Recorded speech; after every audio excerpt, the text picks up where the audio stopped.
Video ప్రారంభించే ముందు ప్రేక్షకులకు ఒక హృదయపూర్వక విజ్ఞప్తి. ఇది పవర్ స్టార్ పవన్ కళ్యాణ్ గారి వ్యక్తిగత జీవితానికి సంబంధించిన విషయాల్ని బహిర్గతపరచి వారి మనోభావాల్ని దెబ్బతీసే ఉద్దేశంతో చేసిన వీడియో కాదు. అభిమానులే కాక తెలుగు వారందరికీ పవన్ కళ్యాణ్కి సంబంధించిన ఆసక్తికరమైన విశేషాలని తెలియజేద్దామనేదే మా ప్రయత్నం. ఇక వివరాల్లోకి వెళితే, పవన్ కళ్యాణ్ని కేవలం ఒక నటుడిగానో ఒక రాజకీయ నాయకుడిగానో చూడలేం. అనంతమైన విజ్ఞాన గని అయిన పవన్ కళ్యాణ్ది ఎంత ముక్కుసూటి మనస్తత్వమో అంతకన్నా సున్నితమైన మనసు. నిజానికి సినీ రంగంలోకి అక్కడ అమ్మాయి ఇక్కడ అబ్బాయి చిత్రంతో అడుగుపెట్టినప్పుడు పవన్ కళ్యాణ్కి మొహమాటం చాలా ఎక్కువ. షూటింగ్ సమయంలో సైతం దూరంగా ఒంటరిగా కూర్చునేవారుట. ముందు నుండి తన పుస్తక పఠనం, తన లోకం అంతే. తనతో గోకులంలో సీత చిత్రంలో నటించినప్పుడు సజెషన్ షాట్లో కనీసం హీరోయిన్ మొహం చూస్తూ డైలాగ్ చెప్పడానికి సైతం పవన్ మొహమాట పడేవారని, తనను కళ్ళు మూసుకోమనేవారని ఆ చిత్ర కథానాయిక రాశి ఒక సందర్భంలో తెలిపారు. స్త్రీలను ఆయన అంత గౌరవిస్తారు.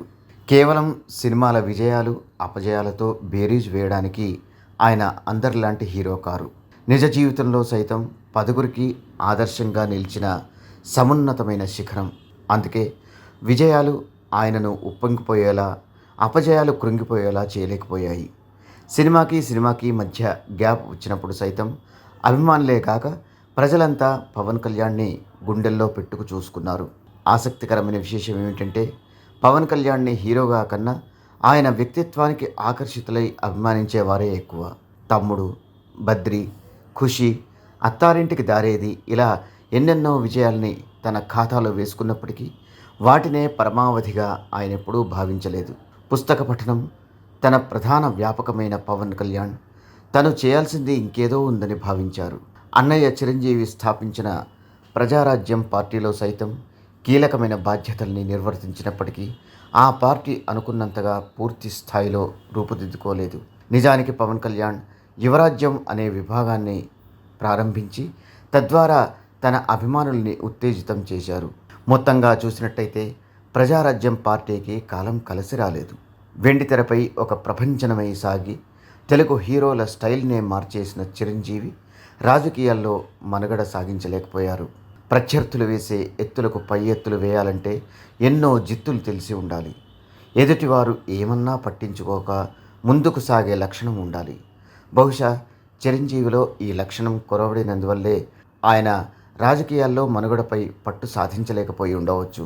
ఇక పవన్ కళ్యాణ్ విషయానికొస్తే, ప్రజారాజ్యం వైఫల్యానికి కృంగిపోక ప్రజా శ్రేయస్సే పరమావధిగా జనసేన పార్టీ స్థాపనతో మరోసారి దృఢంగా సంకల్పించారు పవన్. అయితే జనసేన పార్టీని స్థాపించినప్పటి నుండి రోజులు గడుస్తున్న కొద్దీ కాలం మారింది, పరిస్థితులు మారాయి.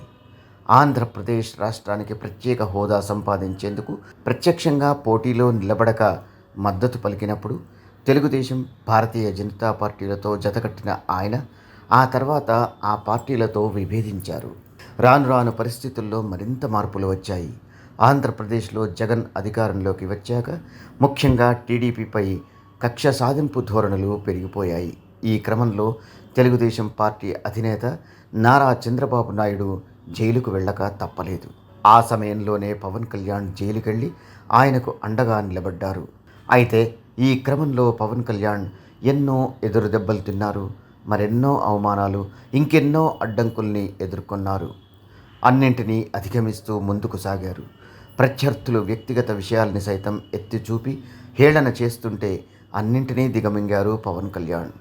ప్రజా శ్రేయస్సే పరమావధిగా ముందడుగులు వేశారు. ఆయన ఎదుర్కొన్న కొన్ని అవమానాల్ని ప్రధానంగా చర్చించుకుందాం. గతంలో పవన్ కళ్యాణ్ గాజువాక, భీమవరం నియోజకవర్గాల నుండి పోటీ చేసి ఓడిపోయారు. నిజానికి జీవితంలోనే గెలుపోటములు సామాన్యమైన విషయమైనప్పుడు రాజకీయాల్లో అంతకన్నా సామాన్యమైన విషయం. కానీ ఇదే విషయాన్ని ఎత్తి చూపుతూ పార్టీ నాయకుడే 2 చోట్ల పోటీ చేసి ఒక్క చోట కూడా గెలవలేకపోయాడని వీలైనప్పుడల్లా గేలి చేసి మాట్లాడారు ప్రత్యర్థులు. ఇక మరో ముఖ్యమైన అంశం, ఆయన చేసుకున్న 3 పెళ్ళిళ్ళు.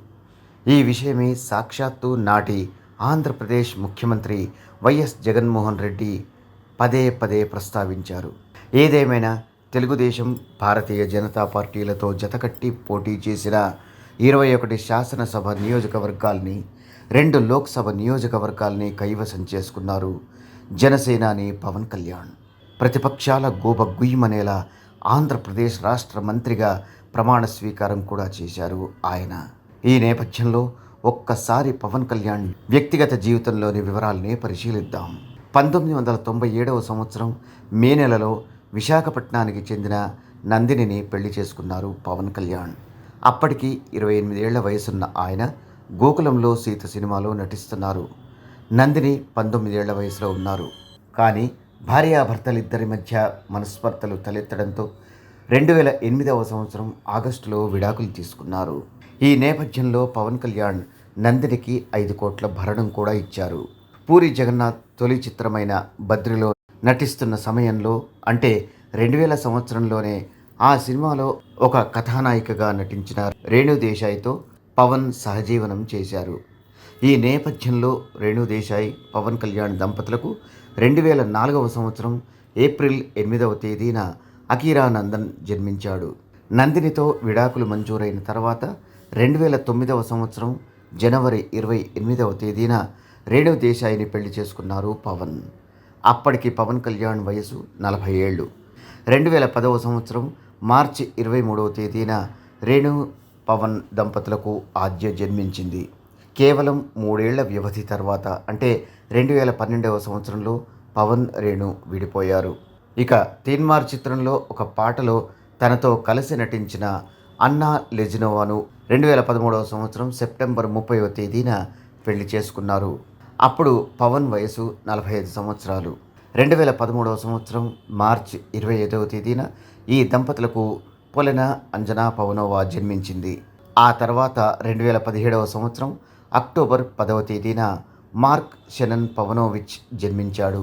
ఇకపోతే పవన్ సంతాన ఆస్తుల వివరాల్ని పరిశీలిస్తే 2024 ఎన్నికల సందర్భంగా పవన్ కళ్యాణ్ స్వయంగా వెల్లడించిన ప్రకారం అకీరానందన్ పేరున 89,38,000 రూపాయలు ఫిక్స్డ్ డిపాజిట్లు బాండ్ల రూపంలో ఉన్నాయి. ఇక ఆద్య పేరున 87,77,000 రూపాయలున్నాయి. పొలెన అంజనా పవనోవా పేరున 85,92,000 రూపాయలు, 11 కోట్ల రూపాయల స్థిరాస్తి ఉండగా, మార్క్ శంకర్ పవనోవిచ్ పేరున 86,25,000 రూపాయలు, 11 కోట్ల స్థిరాస్తి ఉన్నాయి. చూశారుగా. ఈ వీడియో కనుక మీకు నచ్చినట్టయితే లైక్ చేయండి, షేర్ చేయండి. మీ అమూల్యమైన అభిప్రాయాల్ని కామెంట్ రూపంలో తెలిపి మమ్మల్ని ప్రోత్సహించడం మాత్రం మర్చిపోకండి. ఇలాంటి మరిన్ని ఇంట్రెస్టింగ్ వీడియోల కోసం మా ఛానల్ని సబ్స్క్రైబ్ చేసుకోండి.